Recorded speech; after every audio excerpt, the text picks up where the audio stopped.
Direction la Suisse pour un grand temps consacré aujourd'hui au Grand Théâtre de Genève.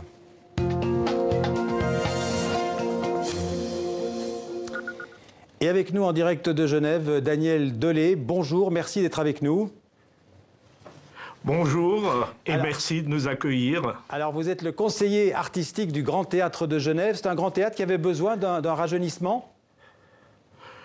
Oui, je crois comme tous les bâtiments de cette importance, surtout que depuis sa réouverture en 1962, rien n'avait été fait. Donc plus de 50 ans se sont passés. Il était temps de revoir un petit peu un certain nombre de choses. Alors c'est un théâtre qui fait un peu la fierté de Genève. Il date de 1879, il a été construit au cœur de Genève. Il y a eu un incendie en 1951. Je vous propose de regarder ensemble un reportage de la télévision suisse sur ces années de travaux au Grand Théâtre. Un reportage, il faut le préciser, tourné la semaine dernière, juste avant la réouverture.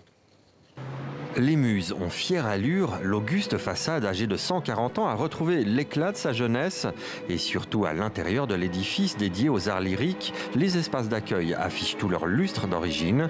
Fresques et plafonds restaurés, décors d'origine redécouverts sous des couches de plâtre apposées dans les années 60, parquets recréés selon le motif d'origine, les nouveaux atours du Grand Théâtre, une immense fierté pour Rémi Pagani, le magistrat qui a piloté les travaux. Les tapisseries, les formes de tapisserie vertes aussi n'existaient pas. On a eu la chance de découvrir sous la peinture, c'était de la peinture à l'eau, et on les a toutes remis en état. Les parties anciennes, soigneusement restaurées, mais aussi des aménagements nouveaux, comme ces espaces de répétition créés dans les sous-sols, ou encore cette buvette aménagée sous les toits. 3 ans de travaux, la rénovation du Grand Théâtre a été une véritable saga. C'est un paquebot, c'est 5 chantiers dans le même bâtiment. C'était compliqué, ça nous a donné du souci. Et en effet, le chantier a parfois pris des allures de tragicomédie, retard dû à des inondations, surcoûts. Certains élus municipaux accusent les autorités d'avoir dissimulé une partie des problèmes et critiquent leur gestion du dossier. Le chantier était rendu avec plus de 6 mois de retard, alors même qu'il avait été garanti que les clés seraient rendues au mois de septembre dernier. Ce retard a provoqué un surcoût en termes de chantier de plusieurs millions. On a frôlé la catastrophe, faute de gouvernance politique suffisante. C'est digne d'un opéra de Wagner, tout ce qui s'est passé. On nous a vendu à l'origine un vaisseau amiral pour la culture. Il a failli se transformer en vaisseau fantôme. Mais à ces élus critiques, Rémi Pagani rétorque. Ils n'ont qu'à venir pour voir que c'est un vrai vaisseau amiral qui fonctionne, qui arrive à bon port. Chaque professionnel qui a été dans ce genre de chantier vous dira qu'au contraire, on a résorbé les risques, minimisé les difficultés et qu'on s'en est sorti de manière assez extraordinaire. Dès mardi, sous la voûte céleste, la scène vibrera à nouveau au son des plus grandes voix lyriques avec le Ring de Wagner. Preuve de la forte attente du public, les premières représentations affichent complet ou presque. Alors Daniel Delay, on vient de voir que c'était un peu chaotique ces travaux, mais vous êtes satisfait du résultat final ? Oui, on est très fiers du résultat final. Bon, ça n'a pas été simple. Ce serait un petit peu, je dirais, un peu naïf de dire que tout était bien, que tout était merveilleux, parce que bon, on a quand même répété un ring dans des conditions encore assez difficiles. Ouais. Mais globalement, le rideau s'est levé à une œuvre, je dirais, assez pharaonique au niveau des travaux, répond maintenant une autre œuvre vertigineuse qui est le Ring de Wagner. Alors on va en parler dans un instant, mais d'abord sur le nom. Le nom Grand Théâtre, c'est un nom assez trompeur, parce que en fait c'est avant tout un opéra, ce théâtre. Oui, c'est avant tout un opéra. Il ne faut pas oublier son volet chorégraphique, puisque le Grand Théâtre présente un volet lyrique, mais également un projet chorégraphique, puisqu'il y a un ballet du Grand Théâtre qui est un peu un ambassadeur dans le monde entier. Et il faut pas l'oublier. Peut-être le côté absent, c'est le théâtre dramatique. Mais bon, le côté dramatique, il est à la Comédie de Genève. Voilà. Il est dans pas mal de théâtres alentours. Alors, Genève a été privée donc, pendant près de 3 ans d'un lieu d'opéra. Vous avez occupé d'autres lieux en attendant ? vous savez, en fait, il n'y a pas eu d'interruption puisqu'on a eu la chance de pouvoir construire un opéra éphémère, un opéra temporaire à la Place des Nations. Oui. En fait, on a un peu copié le théâtre éphémère parisien, on l'a agrandi, on a mis une fosse d'orchestre, on a monté la jauge à 1100 places. Donc, on s'est pas arrêté. Simplement, on a dû adapter notre répertoire à un outil beaucoup moins performant, beaucoup moins, je dirais, c'était pas le grand théâtre avec ses dessous, ses cintres, c'était un opéra qui pouvait fonctionner et nous avons joué sans discontinuité. Vous allez le garder, cet Opéra des Nations ? Et non, cet Opéra des Nations a été très envié. Et finalement, il va partir en Chine. Il va partir à Beijing, où il va être remonté tel quel. Alors, donc, il nous quitte avec regret. Alors, on a vu que c'était une grosse machine, hein, le Grand Théâtre de Genève. Combien de personnes travaillent au total au Grand Théâtre ? Au Grand Théâtre, vous savez, c'est encore un théâtre qui a des ateliers, qui peut produire ses décors et tout ça. Donc, nous sommes à peu près 340 personnes à temps plein. Ouais.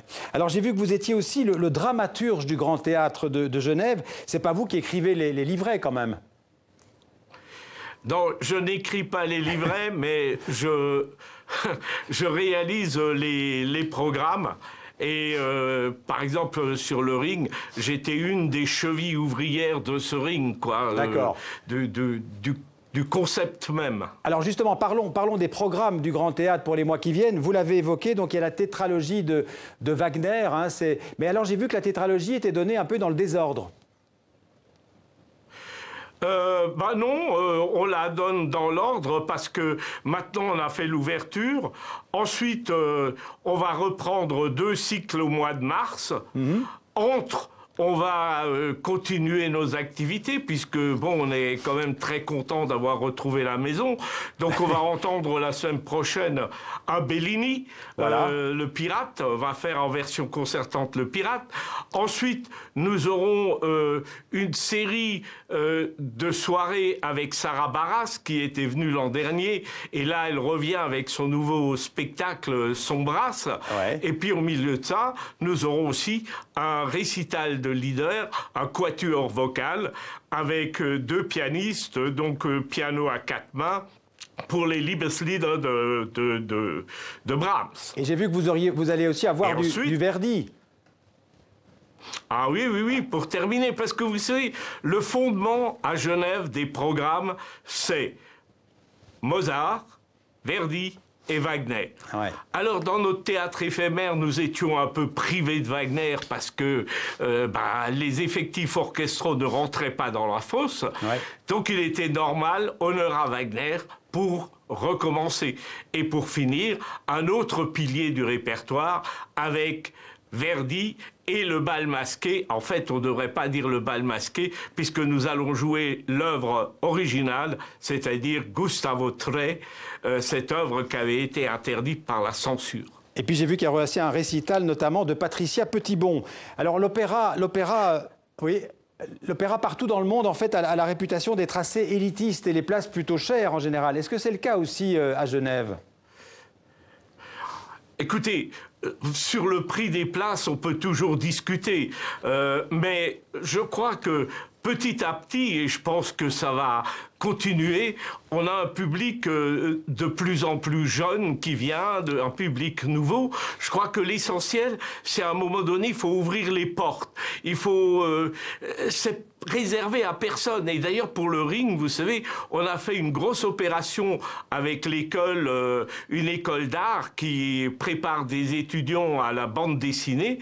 Et nous avons demandé à des étudiants de la première et de la deuxième année d'illustrer le ring en 4 planches, c'est-à-dire chaque histoire du ring en 4 planches, ça a eu un succès formidable. Parce que quand on a vu comment ces jeunes étudiants se sont empoignés, se sont pris avec cette histoire, je veux dire, et maintenant, ils réclament tous pour venir voir ce ring. Donc je pense que c'est souvent un problème d'ouverture de porte. Et je crois que ce qu'il faut faire, il faut un peu désacraliser le lieu. Peut-être le lieu est somptueux, peut-être le lieu est majestueux, on monte les escaliers, mais dans la réalité, c'est un lieu pour tout le monde. Voilà. C'est une espèce d'âme. Il faut oser rentrer dans l'opéra. Il y a peut-être encore d'ailleurs des places disponibles et j'encourage tous ceux qui passent par Genève dans les prochains mois à aller vous voir. Merci beaucoup, Daniel Dolé. Merci beaucoup d'avoir été avec nous. Merci à vous.